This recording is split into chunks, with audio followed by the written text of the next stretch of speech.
Jennifer, I have to ask you, do you have a favorite nutrition plan that most of us should be following? And if so, can you give us a picture of what it might look like for breakfast, lunch, and dinner? So my favorite way of eating is actually more of an intuitive way of eating. And there's actually been a lot of attention about intuitive eating. You may have heard, it's been on the news a lot lately.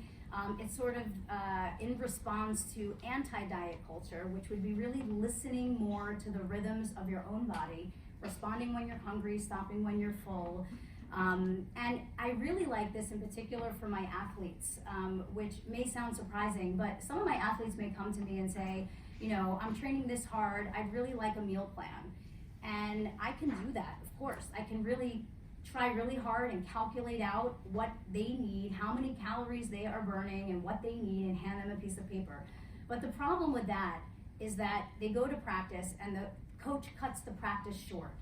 Or, alternatively, the coach adds an extra hour and it becomes even more intense. And now suddenly what I worked out in session means nothing. And so without the ability to eat intuitively, the athlete doesn't have a good enough gauge to figure out what he or she may need. And so the ability to teach someone how to both pair the intellect of what makes sense, I trained harder today, with what their body needs, I feel hungrier now, and also to listen to when they feel hungrier or when they're eating mindlessly, and to recognize those symptoms. I find to be the gold standard, really, in nutrition. And you're going to hear a lot more about that. That really is what to look for.